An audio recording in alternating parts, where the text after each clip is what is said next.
Hey, Pepin. Yo, yo, yo, yo, yo. You know how sometimes you like things and then you tell someone and they're like, what? That's gross. Yeah, I mean, I guess, because sometimes, like, I like a show, and then I find out nobody likes that show, and it's like, really? And then sometimes, like, people love this thing, and I'm just like, why? Mm-hmm. I feel like that's a very common thing that I think that you probably have some taste that nobody else in the world even has. Is that true? I would bet my soul on it. Huh. Wow. I think we need to talk.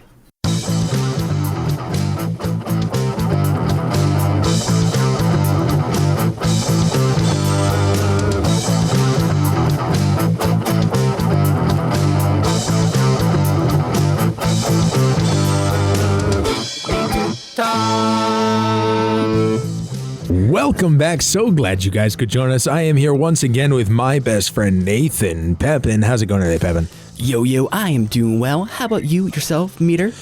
I'm doing fantastic. I'm really excited because we have with us here today super special guest, Shushy, Justin P. Drew. How's it going today, Justin? Oh, it's going. Fair enough. It's rolling on and I cannot stop it. We've you and I have known each other for a long time. Yeah. Real good friends with your brother Matt in high school, and I know we had done some skits together back on YouTube back in the day. And then you've been in the comedy scene for a long time. I did stand up for a decade. Yeah. I remember I remember one time we drove to some random town in Maine and some bar, and they were like, it was amazing. I loved it going to the shows where you were doing stand up. Always amazing. Well, thank you for going to those. Yeah, you were probably the only people in the audience for some of them. There were people. And it's mine. You made a pretty big name for yourself in the Boston scene, that's a big scene to be becoming a name, like in ways both good and bad. I would say. And it's also my understanding that since then you've stepped back from the official like stand up situation and gone more towards doing podcasts and creating community around that podcast that's growing very fast. I mean, we have good weeks and bad weeks. We have good shows and bad shows. We have been lately the Wednesday show, the film Simps, every Wednesday at 6 p.m. Eastern time on my Twitch channel, Shushy Lives. We've had like pretty good, like last week, I think we averaged like 10 people, like 10 average viewers, which on Twitch is pretty good, especially for a show that's like less than a year old. And 1 week we like averaged like 16 or something, which is still our, our best ever. So that was pretty cool. Yeah. Active Discord. People are posting it every day. Active Facebook page. Exceptional community that's continuing to grow. So if you have interest in film, movies, or just being just general debauchery, highly suggested to check that out. And we'll have links in the description.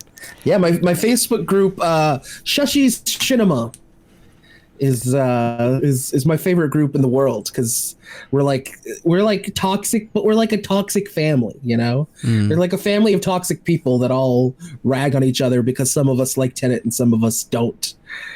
Now that's a hot take. Tenet. Now, the last time I was with you, or like the last and only time, I guess, besides this one, was the time we got really sweaty together. Yes, we did. We get very sweaty recording a podcast that never saw the light of day. That was a great experience. R.I.P. Dancing Cast. It was like 8 or 10 hours of sweating in Nate's bedroom together. Also, Anna Fuel says hi, Meter. Oh, so me and Pepin just starting here. Okay, all right, Anna. Okay, I see how it is. Hey, Batgirl. Oh, that's Batgirl. Hi, Batgirl. She's in the cinema, right? Your Discord too. I don't know if she's in the cinema. I know that she's in the Shush Cave, my Discord. Yes. Fair. So I mean, let's start. We're talking hot takes because you do the film Sims. And great show, streams on Twitch. So if you haven't yet, head on over there. But a lot of that is you guys talking about movies, and I've been on an episode, and that was a lot of fun because we did that movie about the vampires in New York. It was like Vampires versus the Bronx, actually. Yes, yeah. And that was wild, and everybody had different opinions on there, and I think it's super interesting that people can have different opinions about something that's a little more obscure and less well known, and that's fine. But then you get into like the mainstream stuff where people have very strong, passionate opinions and them overwhelmingly in one direction. And then when someone comes out and says something different, a lot of people are like, oh, that's a hot take. And that's kind of what we're getting at. Now, you had talked about Tenet specifically. Tenet? Yeah, the movie, the Christopher Nolan. Did you see Tenet? No. Negative. Negative. I didn't like it. I'm not a fan, although it's been a point of contention between me and multiple people who are in my group and have done my show, The Film Simps. We did a whole 2-hour podcast where me, my current co-host of the Film Simps, Jer, when you did the show, we had a different co-host, and him and I had a very public falling out. So now I have Jer, who is not going to say the R word live on stream, and good basic quality. It's a good quality to have, somebody who just doesn't drop disability slurs live on stream on a platform that will ban you if they hear you do that. But yeah, so we had him, and then a good friend of ours, Mark Gallagher, who's a Boston comic who's extremely funny and very brilliant. And the three of us tried to convince my good friend Dan Harold that Tenet is not as good as he says it is. But, you know, Dan Harold is one of those, he's like a Christopher Nolan fanboy, you know? I mean, he's, you know, I'm a film simp. He's a Christopher Nolan simp. And, and man, I mean, he's just... this dude, I mean, if the worst you can say about a guy, it's like, man, he likes too many things, you know, because I've had him on my show at various times to, you know, he's defended, Tenet, he's defended Wonder Woman 1984, and then most recently we had him on a couple weeks ago where he passionately defended the new Mortal Kombat movie that I just thought was just utter dog shit. Like, I saw a lot of people really liking that. I hated it. It's from a purely movie making standpoint, it is not good.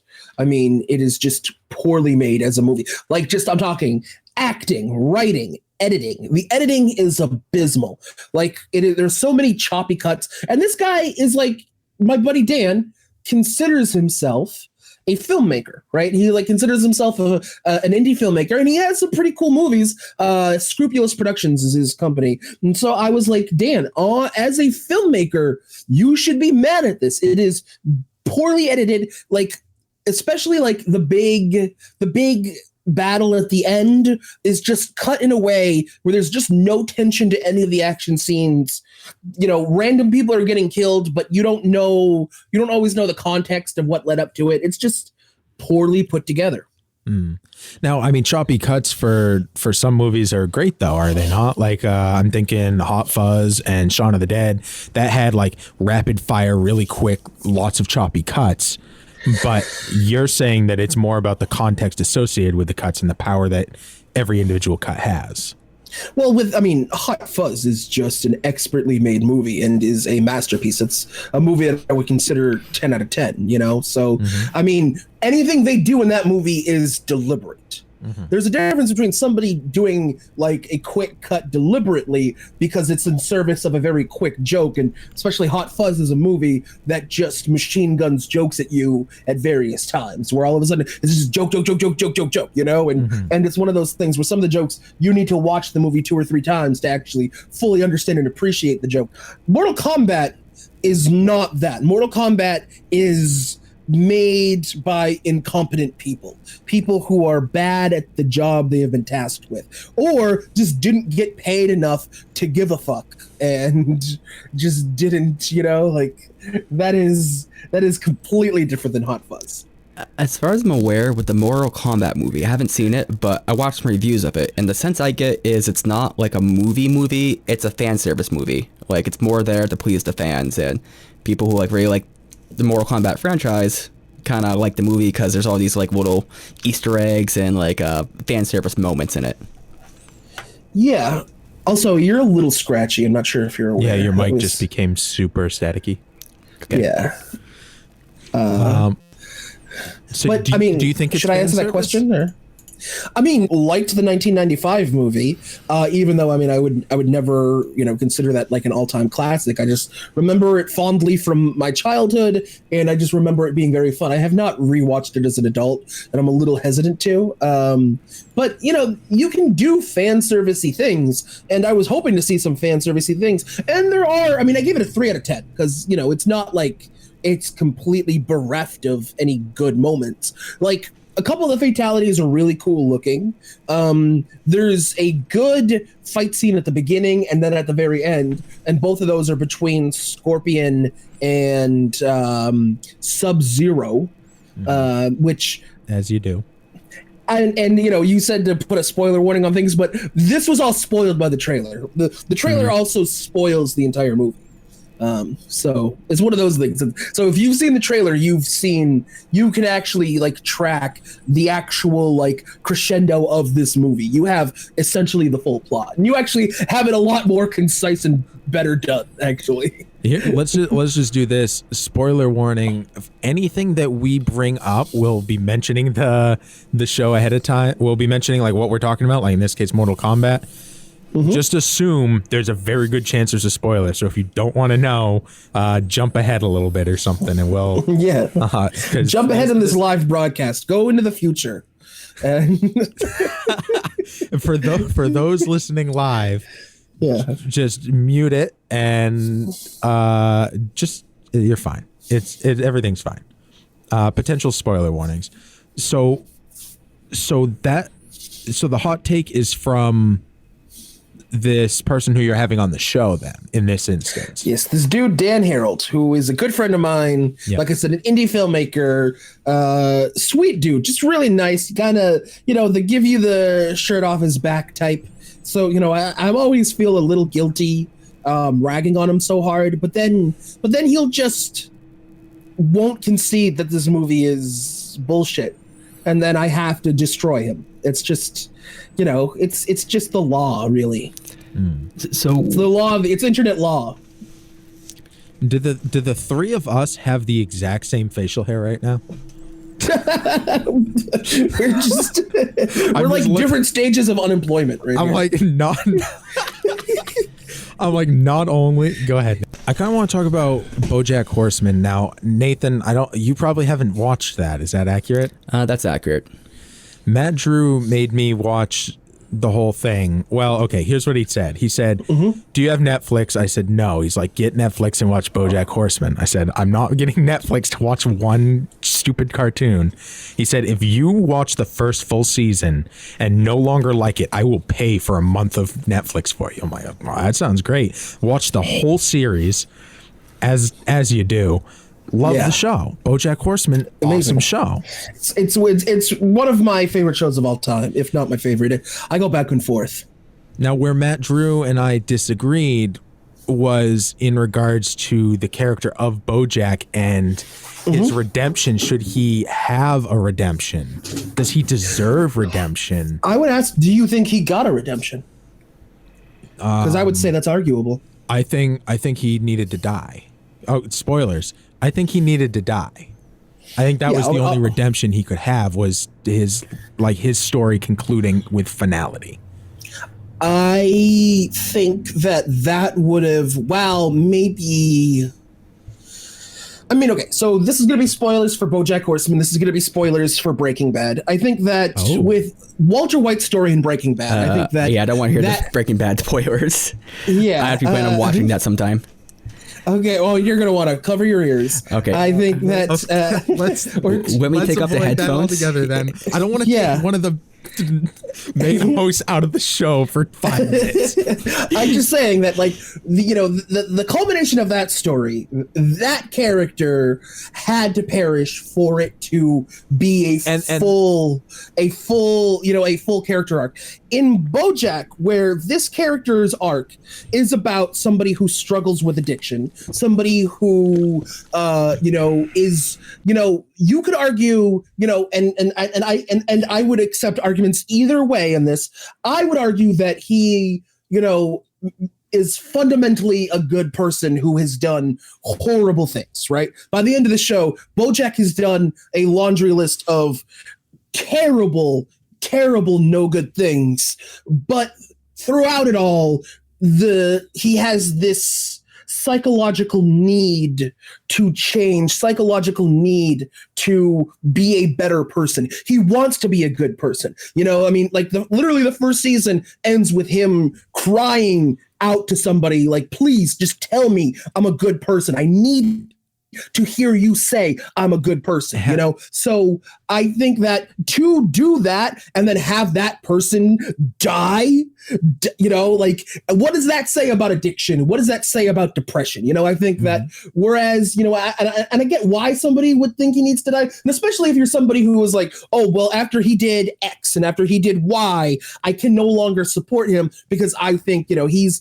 essentially, BoJack does some Me Too ass shit. He does some, Me Too-y type stuff and suffers for it, right? Suffers very publicly for it. And I, if you're somebody who hates BoJack, I could see you saying, well, I want him to die. But if you're somebody who likes him as a character and knows that, in his heart, he can be a good person, he can be a positive human being and have a positive effect on society, I think that you should want him to to triumph and to get over that. And I would say that the way that he is left off in the series, he in a way has died.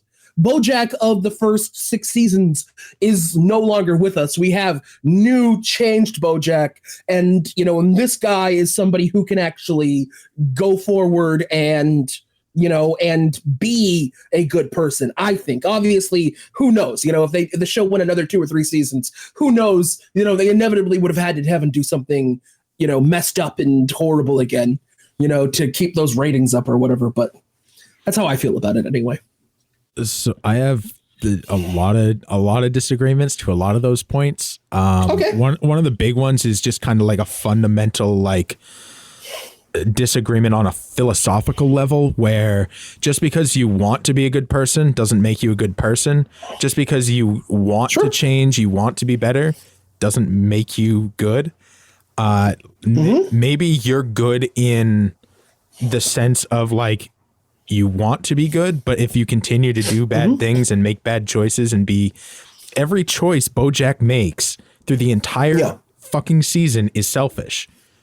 Through the entire series is always selfish, and it's always more about either protecting himself or it's always about him. Even when he does good things, it's about how it's benefiting him, be it making himself feel better, or it's never about actual being a good person. It's always about himself. And for that reason, I don't think BoJack is a good person. I think BoJack is an awful, shitty person who, yes, he does struggle with various different things. He struggles with addiction, and he struggles with depression.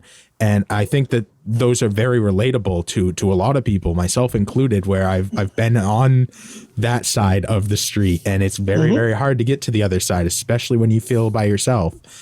Yeah. But I do think that in life, you are given choices, and in the show, he is consistently given choices, sometimes very, very easy choices, seemingly easy. And he continues, where it's very obviously easy. And he continues to make the wrong decisions over and over and over and over and over. And at what point are you no longer worthy of?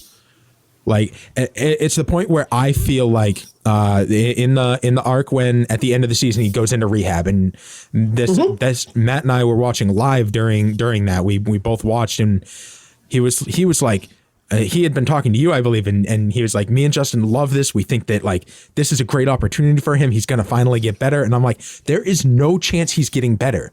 because that's not BoJack. BoJack is a piece of shit. He does get better though. I mean, he gets better for a while, and then he gets less better. You know, I mean, here's the thing: when he ODs with that girl and sleeps with her, and she was like, oh, wasn't that whole thing? Well, when with he the goes to planetarium?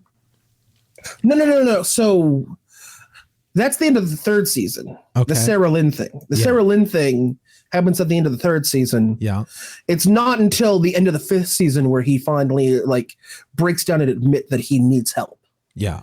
That he needs to go. And then at the beginning of the sixth season, you see a flashback to the night that all the Sarah Lynn stuff goes down. Oh, isn't it the same place that she had been? She had been at that same. Okay. Yeah.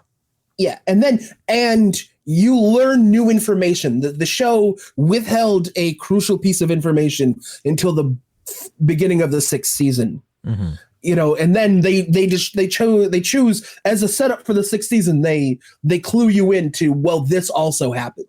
You know, which just, you know, is just another layer of him being awful, just added on. You know, and I think that, like I said back when, you know, when I was going on my little rant before you went on your little rant just now, I if you think BoJack is a terrible person, I will not argue that with you, because I think that there is certainly an argument to be made there, and I think you made it pretty well. Where yes, the dude is selfish. The dude constantly does things purely in service of himself. You know.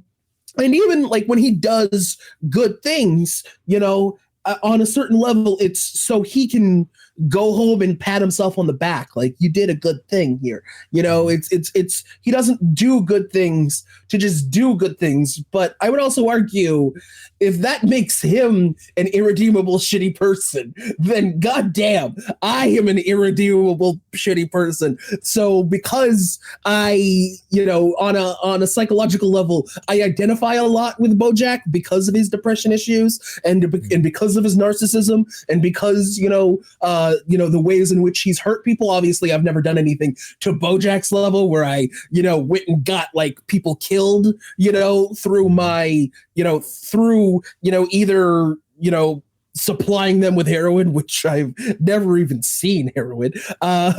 You know, like, so I haven't done quite BoJacky shit, but I have done shit that have made people not like me as a human being. And so in my heart of hearts, I need to think of him as someone who is at least capable of redeeming themselves, you know? And so that is just my attachment with that character. And that's part of why I love the show so much, that the morals of the show are in such a way that we can have this discussion, you know? Because when we're talking about fucking, and I love the MCU, but when we're talking about some MCU shit, it's always, well, yeah, but, you know, Ant-Man's the good guy, and then this other guy's the Wasp, you know, the Wasp, but she's also good, and then the dude from the first movie who also had the Pym suit is a bad guy, because everything he does is bad. There's way less moral ambiguity, although that's something with their TV shows that they've started correcting. You know, they've started to allow like their villains to be a little good and their heroes to be a little bad, you know, whereas up, you know, like, and you know, it's a trope in a lot of like action adventure-y stuff, you know, just good guys are good, bad guys are bad, you know. And I like that BoJack, we can have this conversation. Like, is BoJack a good person? This person thinks no, their opinion is valid. This person thinks yes, I would say their opinion is also valid. You know, we can have an intellectual discussion about it and disagree. But like I said, I think where he's left off, I think that there is a metaphorical death that happened, but I'm glad that there was not a literal one, in my opinion. Poor Nathan, dude. I know. So I would literally spend the next hour just talking about BoJack, and maybe we should do that sometime. But we should to loop Nathan back in a bit. Nate, I know you haven't seen the show. It sounds like you probably have no intention to ever see the show. What is your thought, at least on the base core of what we're talking about, of if somebody, you know, does suffer from these afflictions, depression and addiction and things like that, and they want to do good but consistently choose to do bad, do they deserve redemption? Does somebody, even if we're talking just in a story sense, do you want to end up seeing that type of character redeemed in the end, or do you want to see them get their just desserts? I mean, it depends if it's earned, is the whole thing, right? Because it's like there's these shows that you can see, or movies where, let's say it's like a love story, right? And guy and girl aren't going so well with the relationship, and then big fight, they break up, blah blah blah. The guy does one or two cute things at the end, maybe the girl does it, who knows, who cares. And then just a couple cute things is like, oh, all that stuff that you said before, now it doesn't matter, now we're back together and we're in love. All right, and some of that's all right, but if it's in some of these movies, these guys or girls are being complete like jerks and asses and should just be like abandoned entirely. And that's the same thing with like stories in general. Like there might be this epic villain who's kind of destroying cities and killing people, and then at the end the main character forgives them, right? And there's a story there, there's a message, right? So it's not they're trying to convey something, but is that forgiveness earned, or is it just kind of like putting like a bow on like a, I don't know, pile of rubbish? Because I think the question is it earned, right? So you can have a redemption story, but if the redemption is, oh, I'm just a better person now, like instantly, if it's not actual progress through the plot properly or executed well, then that's a problem, because it's the character progression. And going back to Breaking Bad, I've only watched like 2 seasons of that show, but so we're not going to get into that too much. But one thing that I did notice of it is that there is that gradual progression into, say, the darkness or the character. And I think that's one thing that people really enjoy about that show, and other shows that kind of have those aspects is if the character does redeem themselves, or if they do go down a certain path, you can see the progression of that path. And if there is an execution of some sort of redemption, or maybe even the fall, that is earned. It makes sense. Yeah, I mean, I think that, with Breaking Bad, I mean, if you've only seen the first 2 seasons, then, trust me, he gets a lot worse, and so I don't want to spoil any of the specifics of it, but you should definitely finish that. I think that it's hard to kind of talk about these things hypothetically unless you have like, an example, so, I mean, you could just pick from Hollywood, right? Like, do you think, for example, Kevin Spacey could ever redeem himself for the horrible shit he's done? I don't know well enough these public figures to know even what they did. You guys are at least familiar with like Mel Gibson. Mel Gibson was somebody, right? Yeah, super anti-Semitic. And he is somebody whose career has kind of rebounded. He was in 2 pretty, at least, me running a movie and TV podcast, was pretty aware of 2 of his projects last year. Both Fat Man, where he was like, it was basically Die Hard, but with Santa Claus, and Mel Gibson played Santa. Where he's like, there's hitmen coming from him at the North Pole, and he like just spazzes out and kills them all. Apparently, I never saw it. And also Boss Level on Hulu, with Frank Grillo, where he was the villain. But, so he's somebody who, 10 years ago now, right? We had tapes of him shouting the N-word, right? We had, audio of him getting pulled over by a police officer, calling her sugar tits, start yelling about the Jews, and, and trying to accost her and getting arrested. We have, like, testimony from one of his girlfriends that he was both verbally and physically abusive to her, and was an alcoholic. And here we are 10 years later, this man gets to make movies, and this man gets to be in things. And, do you think he has earned that? He made, I think, like one fairly public apology, and then just kind of went away from for a while, and then slowly creeped back in, but I mean, well, it depends on the person as far as like who, whether they earned it, because a lot of people aren't going to care about those issues or the drama. All they care about is quality. They're merit based. Other people may not even know about those things because they don't pay attention to celebrity lives. And some people, they're no matter what they do, they can't be forgiven for that because what they said is too hard, you know, and that's a thing that could exist. Like someone might say something to me where it doesn't matter what they do afterwards. They give me $1 million even, like I'm not going to forgive this person, but other people might have some sort of sliding scale. So I think there's an issue because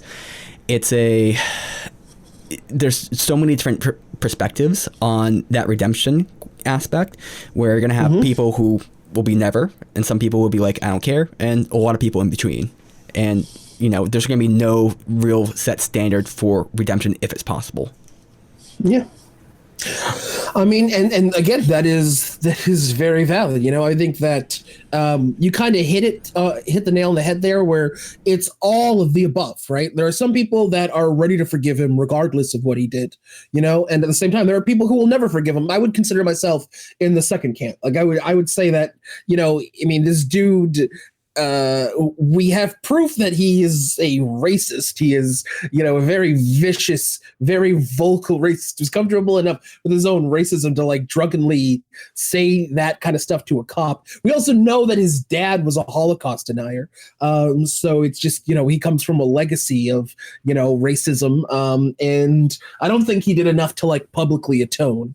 You know, but hey, what do I know? I also bought the latest Louis C.K. special the day it came out and watched it. So, you know, fuck me and any more. I buy things off of Amazon, you know, like, you know, that's not ethical either, you know, so. Yeah, and one hot take I'm going to make here is that the episode should be split into multiple parts for ease of editing. So, hey, we're going to cut it short here. And next time, I'm going to give a super hot take about quality and evil and something like that. So, if you're interested, well, guess what? You got to wait. I mean, unless this is like after it's aired and stuff, you know, like a week after. But anyway, you guys have a great day. Thank you. We need to talk.